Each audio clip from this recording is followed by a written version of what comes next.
Alright everybody, welcome back to another video on the channel. In this one we're going to be talking about what went right against Preston. Briefly talking about the Mags, not too much because we've got a match preview coming up for that. The shirt giveaways, the Sunderland one's already been won, we're just going to unveil it. And the other one what we missed out against, on the Newcastle preview. And another Sunderland shirt giveaway which we'll talk about on the Newcastle preview as well. Woohoo! Appears to be a subscriber, that's all I'm going to say. Right now, before I get on with it, hit the thumbs up and subscribe.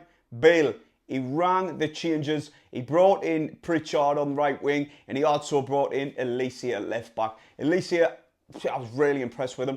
After having that long-term out, he came in and he took to it straight away. He's very, very clever footballer, and I'm so glad that he's back in the team. He's starting to, once bodies are starting to get back in, like Cirkin's not far off, Bale's going to start to have a headache because, like I say, Adji really impressed us.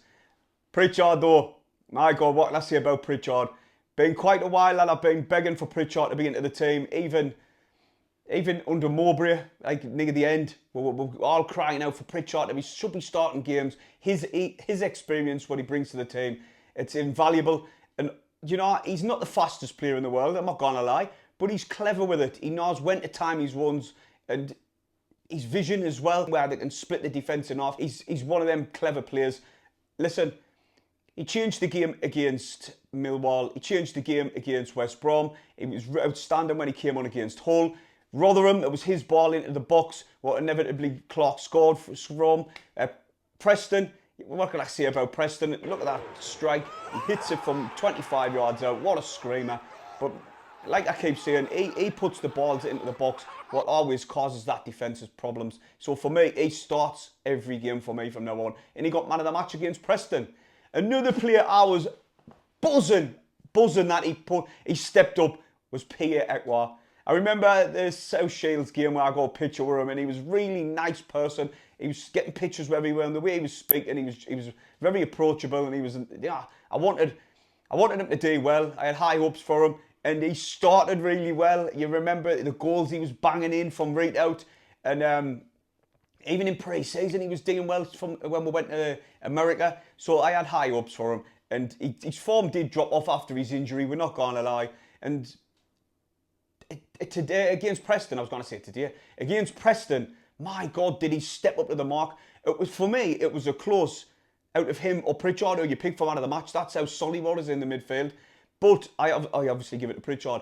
But my God, I was absolutely buzzing for him. Like I say, he's been one of my favourite players. Well, probably is my favourite Sunderland player. So for me, I'm absolutely buzzing. He's stepped up to the mark just in time for this game, what we've got on Saturday.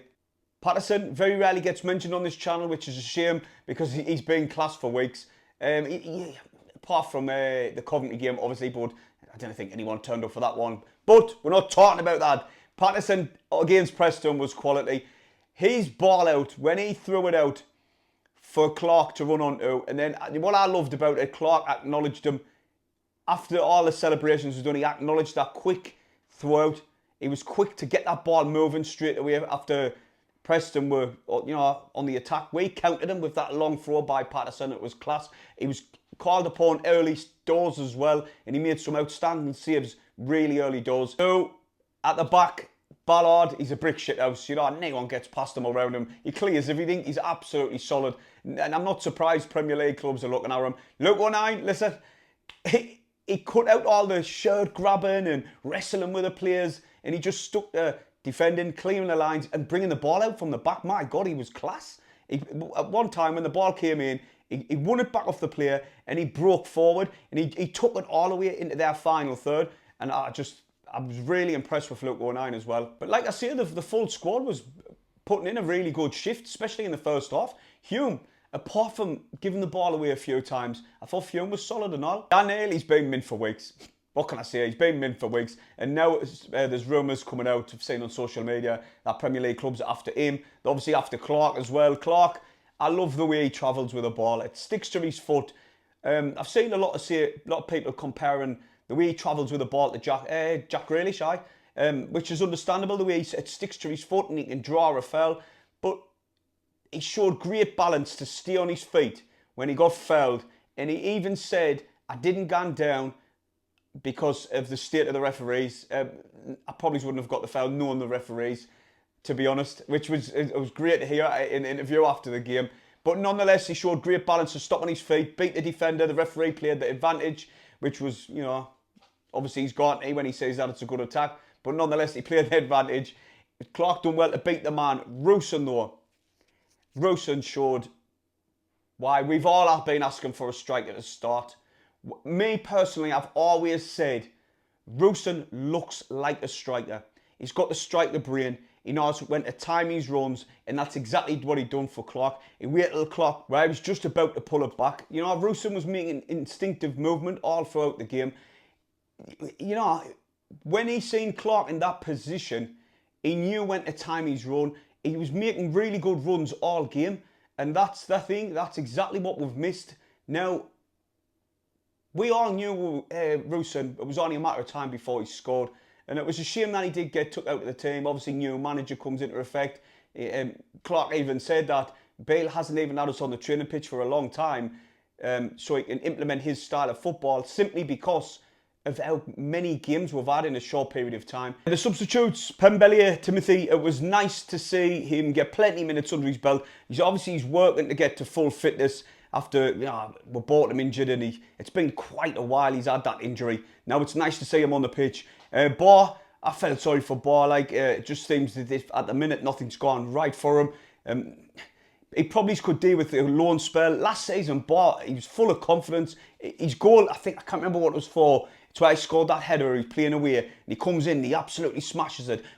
The confidence the lad had then was chalk and cheese to what it's like now. So hopefully the lad can get his confidence back. We all want every single Sunderland player to do well at the club.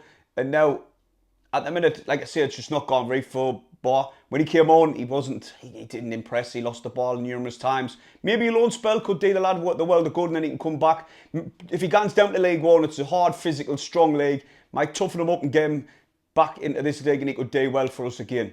Listen, in the second half, it was good game management by Bale, in my opinion. The first half, the way we started, we wanted to start it quick, high tempo, and that's exactly what we did. 4 games in 9 days. It took its toll the second half, as the way they started the first, and there was a few tired legs out there, but it was good game management by Bale. He decided to take off Elise and Pritchard. It's not worth anyone picking up an injury, especially going into the game against Saturday. So looking forward to the game against Newcastle, I would start the same lineup. I really would. The strikers now scoring goals finally after all this time, which was it's a big relief.